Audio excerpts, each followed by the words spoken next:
네, 안녕하십니까. 동학개미 구독자 여러분들, 성북개미입니다. 오늘 대한전선 방송 드려보도록 할게요. 대한전선 오늘 하락폭을 조금 감소를 시켰는데요. 제가 이 대한전선 이틀 전에 제가 방송 드렸을 때 분명히 말씀드렸을 거예요. 이렇게 하락장에서는 매수하는 거 아니다 라고 말씀을 드렸어요. 근데 지금은 조금 이제 매집이 이루어져도 괜찮아요. 왜냐하면은 제가 보통은 한 5일 정도를 지켜보긴 하는데, 여기 박스권으로 정배열 형태 아니면 우상향 형태로 가는지 조금 지켜보고 피드백을 보통 드리는데요. 지금은 어쨌든 간에 급락한 게 회복이 되면서 다시 상승을 했거든요. 물론 이제 완전히 회복되려면 14,000원 구간까지는 와줘야지만 좀 회복이 되는 건데, 제가 봤을 때 다시 뭐 12,000원대로 이 아래로 떨어지기는 이제 쉽지는 않을 것 같아요. 그래서 여기서 이제 고점에 물리셨던 분들 계시죠? 조금 이제 물타기 하면서 매집이 필요가 있을 것 같아요. 근데 오늘 매집하셔도 되고, 아니면 조금 더 보시면서 매집하면서 평단가를 좀 낮춰 놓으셔도 괜찮을 것 같다. 피드백을 드리도록 하겠고요. 이 주식이란 게 사실 그렇거든요. 이 대한전선뿐만 아니라 제가 항상 여러분한테 방송을 드리면 항상 했던 말이 있어요. 어떤 거냐면, 두 가지 방법인데, 첫 번째는 떨어질 때마다 음봉 거래량이 나왔을 때, 음봉 캔들이 나왔을 때 매집하는 거랑, 두 번째는 하락 흐름을 찍고 다시 재반등했을 때. 그러니까 이런 생각을 하시는 분, 이런 질문을 하시는 분들도 있어요. 아니, 그러면 아래에서 잘 잡았으면 위로 올라갔을 때 평단가가 더 낮아지지 않았냐. 근데 사실 이렇게 올라가도 다시 꼬꾸라지는 경우가 있기 때문에 실질적으로 며칠 거래일을 봐줘야 돼요. 요거 같은 경우도 떨어지고 나서 거래일을 봤을 때 하락 흐름이잖아. 그럼 이런 매집을 하면 안 되는 거죠. 어떻게 보면 매집은 어떻게 되냐면, 이렇게 하락 흐름이었다가 내가 고점에 물렸어요. 근데 여기서 내가 상승하면서 물량을 모아갔단 말이야. 물론 이제 확률 통계적으로 이렇게 상승해야 맞지만 하락을 또 했어요. 근데 여기서 물량 모아갔다는 자체가 평단가가 굉장히 많이 내려갔다라는 어떠한 신호거든요. 그러면 내가 뭐 여기서 어느 정도 비중을 줄일 수도 있고, 여기서도 비중을 줄일 수가 있어요. 근데 고점에 꼭대기에 물리면 아무것도 대응을 하지 않으면 여기서 과연 내가 어느 정도 비중 줄일까요? 손실 자체가 일단 크기 때문에 비중 줄일 생각을 전혀 안 한단 말이에요. 그러니까 비중을 줄일 거면은 물량을 모으다가 어느 다시 상승에 나왔을 때 비중을 축소하거나, 아니면은 뭐 갑자기 급등이 나왔을 때 내가 수익권으로 바뀌었다라고 하면은 일단 절반 정도 정리하고 떨어졌을 때 다시 매집을 하는 대응 방식으로 항상 가야 돼요. 주식이란 건 그렇거든요. 어떻게 변화될지 몰라요. 여기도 사실 이렇게 뭐 경기 침체, 뭐 AI 반도체 칩 관련해서 3개월 연장되고, 엔비디아 같은 경우에 뭐 그런 미국의 악재와, 그리고 전체적인 세계 시장, 증권 시장뿐만 아니라 인플레이션 반대말이죠. 디플레이션이 경기 침체라고 하는데, 그게 온 게 아니냐라는 어떤 의문점 때문에 주가가 많이 하락했던 거예요. 거기다가 플러스로 우리가 엔캐리라고 있죠. 엔캐리 청산이다. 뭐 이런 얘기들을 여러분들이 많이 들었을 텐데, 이 엔캐리 청산 같은 경우에도 여러분 쉽게 말하면 엔화는 사실 일본은 그렇잖아요. 일본은 금리가 거의 제로 금리에 가까운 수준이란 말이에요. 그래서 일본에서 싸게 엔화를 빌려서 다른 해외의 유가증권에 채권을 매입하는 거예요. 그러면 유가증권이 분명히 다른 나라는 뭐 금리가 3%도 있고 4%도 있고 뭐 5%도 있을 거란 말이에요. 그러면은 엔화는 1%에 내가 예를 들어서 그 돈을 빌려서 해외 채권을 샀어요. 그러면 여기 3%라고 가정했을 때 채권 이자 수익이 얼마예요? 2%란 말이에요. 그러면 일단은 돈을 투자를 하자마자 2%가 나는 이자 수익이 발생을 하는 거예요. 난 수익을 보는 거예요. 그래서 보통 엔화나 아니면 금리가 굉장히 저렴한 나라에 돈을 빌려서 하는 거죠. 그래서 달러로 하면 달러 캐리라고 하고, 유로라고 하면 유로 캐리예요. 근데 달러하고 유로 캐리는 거의 안 하죠. 왜냐하면 금액 굉장히 높잖아요. 금액도 높고 금리도 높은데 할 이유가 없다라는 거예요. 뭐 엔화 같은 경우에는 뭐 800원대까지도 떨어졌으니까, 그 우리나라 돈으로 환산을 하면은, 그래서 여기서 빌려서 이렇게 차익을 남기는 거를 엔캐리라고 하는데, 이 엔캐리 청산이라는 거는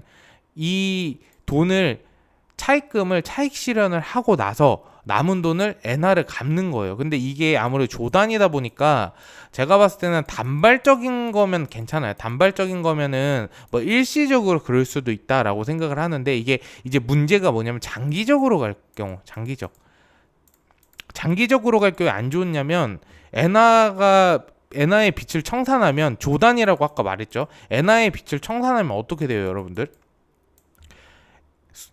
수요가 급증하겠죠. 수요가 급증한단 말이에요. 엔화가 막 팔고 엔화 빛을 갚으니까 엔화가 엄청 많아질 거 아니에요. 그러면 어떻게 돼요? 엔화 가치가 상승한다는 거예요.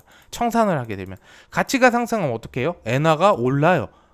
우리 뭐 달러 오를 때 우리 주가 어떻게 했어요? 굉장히 곤두박질 쳤단 말이에요. 근데 그 이유가 뭐냐면 달러가 오르면 우리 엔화의 가치는 우리 원화의 가치는 어떻게 돼요? 우리 원화의 가치는 하락하죠. 엔화가 올라가도 어때요? 원화의 가치는 하락하는 거예요. 한 주의 가격을 매겼을 때 우리가 달러 계산했을 때 1,300원이었단 말이에요. 1달러에 예를 1,300원이야. 근데 1달러가 1,400원이 돼요. 그러면은 우리는 100원의 가치가 달러로 비유했을 때 하락을 하게 되는 거고 여기는 달러의 가치가 높아지는 거죠. 그러니까 우리는 하락하기 때문에 우리 국내 증시 안 좋은 거예요. 엔화도 마찬가지입니다. 우리가 물론 기축통화국은 미국이지만 사실 강대국이잖아요. 미국도 그렇고 일본도 우리나라보다는 더 강대국이란 말이에요. 그래서 강대국의 통화를 따라갈 수밖에 없어. 통화가 이제 돈인 거예요. 원화나 뭐 엔화나 뭐 유로나 달러라고 보시면 돼요. 따라갈 수밖에 없는 시점이어서 우리 국내 증시에 이게 장기적으로 퍼졌다라고 하면 굉장히 안 좋게 영향을 미치겠죠. 그래서 뭐 그런 여러 가지 부분이 섞여서 주가가 많이 하락했는데 제가 봤을 때 일시적인 반등은 충분히 나와줄 수도 있어요. 그래서 여러분들이 어느 정도는 또 이런 상황이 올 수도 있단 말이에요. 이렇게 꼬꾸라지는 상황이 올 수도 있단 말이에요. 그래서 이런 거에 여러분들이 대응을 잘 하셔야 돼요. 근데 지금은 조금 대응하셔도 돼요. 조금 떨어지면 어때요? 대응을 잘 하면 되죠. 여기서 이렇게 해서 정배열 형태의 행보로 갈 수도 있고 아니면 이렇게 우상향으로 갈 수도 있고 여기서 이제 박스권이 가장 중요한 것 같아요. 이제 제가 제일 좋은 그 상황은 시나리오는 상승을 좀 해줘가지고 14,000원대 구간에 좀 횡보하면서 박스권 유지하면은 충분히 상승 구간이 나올 수가 있어요. 왜냐하면 대한전선 자체가 일단은 실적 좋고 요번에 2분기 뭐 사상 최대 실적도 나왔잖아요. 그렇기 때문에 실적도 좋고 그리고 미래적인 모멘텀 실적만 좋아서 될 게 아니에요. 실적 좋은데 미래 가치성이 굉장히 현저히 밸류에이션이 상당히 떨어져. 이러면은 사실 이 주식 어떠한 특정 종목의 주식에 의미가 없다라는 거예요. 근데 대한전선은 실적도 좋고 뭐 해적 케이블도 있고 그걸 대한전선 뭐 원전 관련주도 초고압 케이블 하잖아요. 그렇기 때문에 미래적인 어떠한 밸류에이션을 봤을 때 지금 금액은 아마 증권가 전문가들도 다 그대로 할 거예요. 아직까지도 총체적으로 봤을 땐 저평가되어 있다 이렇게 판단을 하는 게 대한전선이기 때문에 여러분들이 조금 이제는 반등하는 타이밍에 물량을 모아 가셔도 조금 안전할 것 같다라고 피드백을 좀 드리고 싶었습니다. 그래서 제가 판단했을 때 대한전선이 다른 전선주보다 또 많이 못 올랐어요.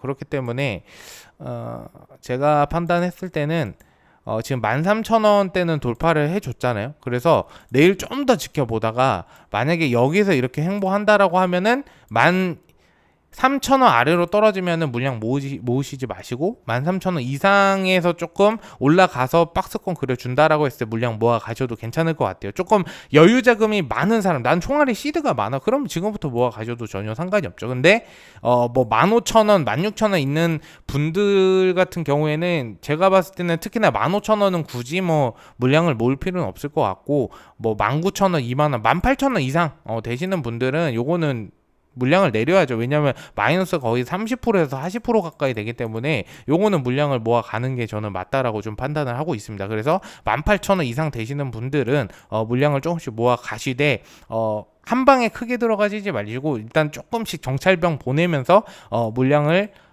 여기서 박스권이 어느 정도 한 제가 봤을 때 영업일로 5일에서 10일 정도 유지가 됐을 때는 좀 큰 금액으로 들어가서 평단가를 확 낮춰도 괜찮을 것 같다. 그래서 18,000원 이상 되시는 분들은 평단가를 14,000원에서 15,000원 사이대 정도 만들면 굉장히 괜찮을 것 같아요. 이 정도면 괜찮을 것 같고 그 15,000원 이하이신 분들은 굳이 지금 뭐 물을 타거나 평단가를 낮출 필요가 없어요. 마이너스 어차피 10몇 %이기 때문에 시드가 많으면 상관없는데 시드가 없는 분들 억지로 막 자금을 끌어다가 막 평단가 낮출 필요는 없다라는 거예요. 그래서 지금부터 물량 조금씩 모아 가셔도 나쁘지는 않을 것 같다라는 좀 피드백을 드리면서 오늘 마감을 하도록 하겠습니다. 어쨌든 궁금하신 부분 있으시면 유튜브 댓글에 질문 남겨주시고 질문 남겨주시면 제가 댓글 통해서 다음날 다시 피드백 드리도록 하겠습니다. 어쨌든 오늘 방송 들어주셔서 감사드리고요. 좀 도움이 되셨다면 좋아요와 구독 부탁드리겠습니다. 감사합니다.